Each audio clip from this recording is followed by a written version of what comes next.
Also, recruitment down as danger rises for Texas law enforcement, what legislators hope to do to better protect police. And We need to call a hazmat chief. We do have a stranger in the house. 4 children poisoned to death in Texas. How it happened and how you can prevent this tragedy from happening in your own home. Then, order up. We're there as hundreds of meals served to our troops preparing to go overseas, all thanks to local restaurants. Good morning and welcome into Good Day. I'm Rebecca Jeffrey. Thanks for joining us this morning. Today is Tuesday, January 3rd, 2017. We begin this morning with the head of one of the largest police organizations in the state saying law enforcement agencies in Texas are facing a recruitment crisis. In the new year, those departments are hoping lawmakers will do more to protect the lives of officers. Rachel Glaser reports. More law enforcement officers were killed in Texas in 2016 than any other state in the country. Absolutely. It's more dangerous and it's more difficult than it ever has been. Texas saw 17 officer fatalities last year, according to the National Law Enforcement Officer Memorial Fund report. And it's sad, it's always disturbing. But the executive director of the Texas Municipal Police Association, Kevin Lawrence, says it's not surprising. Texas almost always leads the nation in the number of officers killed on duty. The annual report cites another troubling statistic.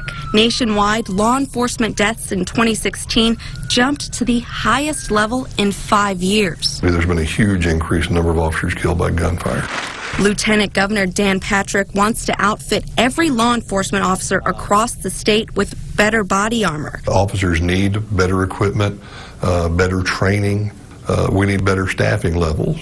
We are having a recruiting crisis in law enforcement. Texas lawmakers will also take up a bill that would make it a hate crime to target police officers or any first responders. We're seeing fewer and fewer qualified individuals trying to get into law enforcement. And what's resulting is that a lot of agencies, a lot of academies are actually lowering their standards in order to just simply fill the seat. Rachel Glaser, Local 2 News. Rachel, thank you. Now, the hate crime bill is expected to spark heated debates from both sides, but some say these conversations need to happen. Now, keep in mind, on the first day of 2017, a bulletproof vest saved the life of a Texas police officer who was shot in the back.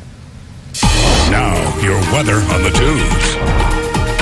And time now to send it over to meteorologist Chase Menendez with a check on our forecast. Good morning, Chase.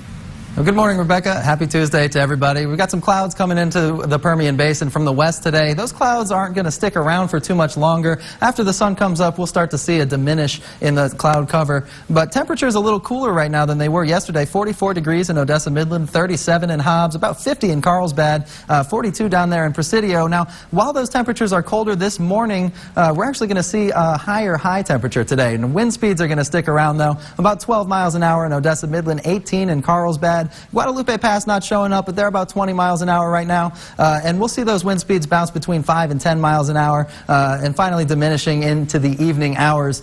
So today's going to be a little bit warmer. Those winds are going to be sticking around, again, about 10, 15 miles an hour. And then we've got a lot of cold fronts coming through this week. We've got one today, one tomorrow, and one the next day. And I'll have more details on that coming up. But first, I'll turn it back to you, Rebecca. Local to your local election headquarters, and a new year means a new Congress. The new representatives making up the 115th United States Congress will be sworn in today. Republicans will continue to be in charge of both legislative houses. Once President-elect Donald Trump takes office, the new Congress expected to make use of its power, tackling things like Obamacare and immigration. Paul Ryan will remain Speaker of the House. Mitch McConnell will continue as Senate Majority Leader. Closer to home, new Ector County officials sworn in Monday for the new year. Among them, new Sheriff Mike Griffiths. Other Ector County officials sworn in included attorneys Bobby Bland and Dusty Gallivan. Also, District Judge Sarah Kate Billingsley. Now, Griffiths acknowledges the high crime rate in Ector County and says cracking down on drugs will help fix that problem. We need to target methamphetamine use, methamphetamine dealers. All that contributes to our burglary problem, our theft problem, and other crimes. Meanwhile, the previous Ector County Sheriff Mark Donaldson also in attendance Monday morning to see Griffiths sworn in as his replacement. And Vice President-elect Mike Pence set to meet with House Republicans Wednesday morning discussing plans for repealing Obamacare. Tomorrow's visit comes the same day and same time President Obama set to meet with House and Senate Democrats to develop their strategy for fighting the GOP effort to get rid of the law. Democrats are relying on a high-profile public relations campaign to highlight the benefits of Obamacare. And speaking of the Affordable Care Act, a federal judge in Texas issuing a nationwide injunction to block new Obamacare transgender and abortion provisions. The provision would have extended anti-discrimination protections to transgender health and abortion-related services.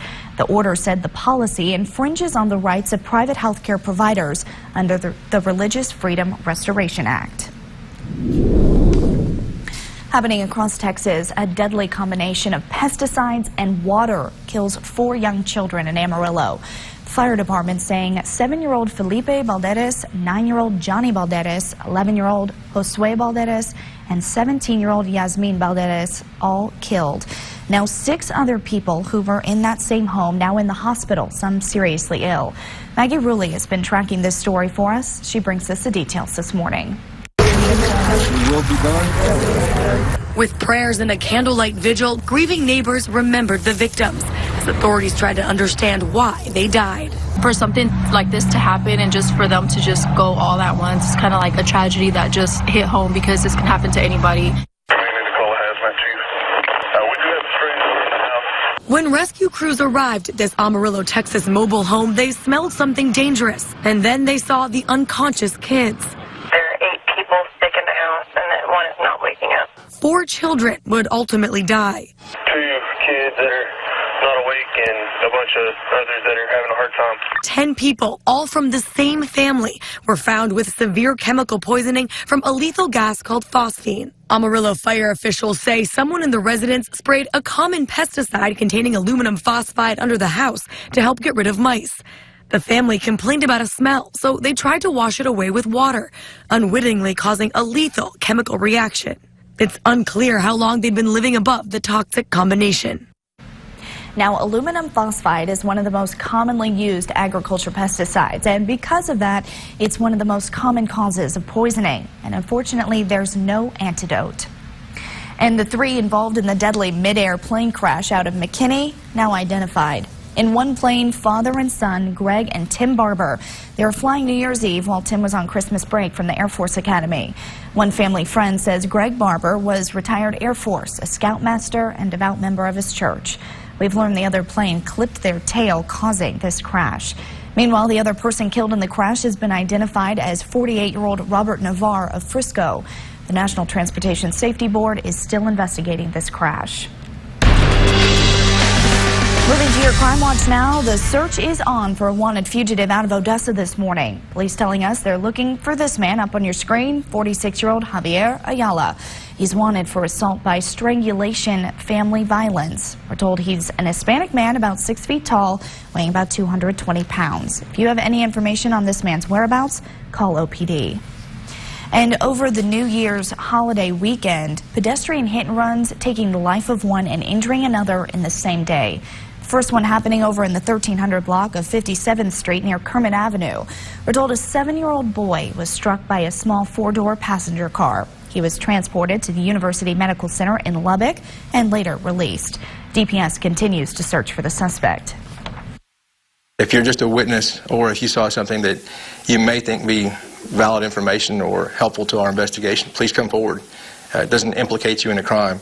We need help, and we're asking for help. We're told the boy was popping fireworks in the street when the car struck him. The second accident taking the life of 49-year-old John Morgan early Saturday morning. Morgan was crossing the street over at Golder and 55th in Odessa when a person hit and killed him. Police are still investigating the crash and looking for a female suspect. Up on your screen is the vehicle police believe the woman was driving. Happening in Odessa, hundreds of troops getting the sweet taste of home before heading overseas. 4 local restaurants catered breakfast at the VFW Monday, providing for those who protect our country.